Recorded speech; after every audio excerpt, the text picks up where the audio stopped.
to the channel.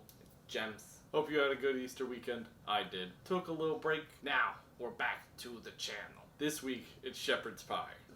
Don't forget to like, share, and subscribe. It always helps. I'm on social media. I'm on Facebook and Instagram. The links are in the description to follow me there. Let's get into it. We're going to start with washing and peeling potatoes, as many as you need for 4 servings.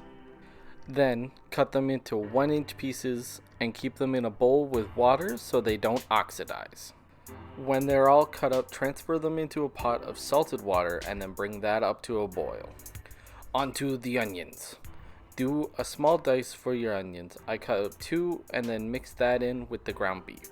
Once you're finished with dicing your onions, time to grate your cheese or cheese substitute of choice, and then set that aside for later. Make sure you have a good amount of cheese, like I'm saying a lot of it, because this channel is all about the cheese.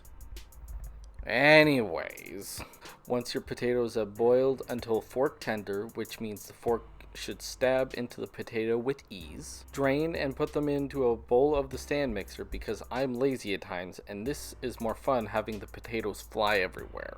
Optionally, you can use a hand masher. Also, add milk and butter to the potatoes so you get the desired consistency. I was going with smooth and creamy.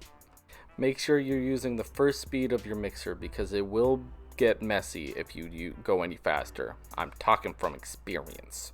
Also, salt and pepper for taste. Now, let's talk about meat mixture. First, you should saute your onions till they are translucent. Then add your meat or substitute of choice, and then cook until there's no more pink left. When you see no more pink, add about 3/4 of a cup of red wine, and then simmer it until it is reduced, which is also optional, but it does enhance the flavor. Then add the veggies of your choice. I use corn, peas, and carrots.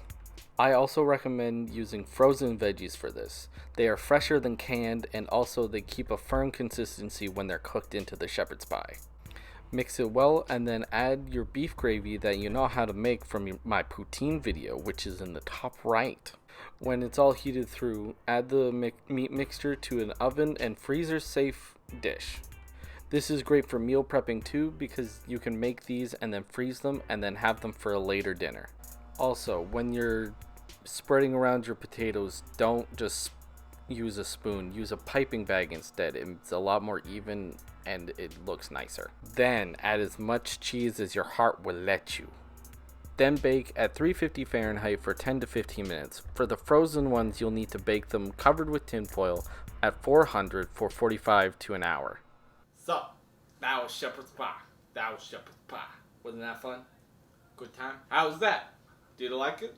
Was it a good time? I think so. Let me know down below in the comment section. I freaking love food. Shepherd's pie is simple, quick, and convenient because you can make a big batch of it and freeze half of it for later meals. Don't forget to like, share, and subscribe, and I'll see you guys next week.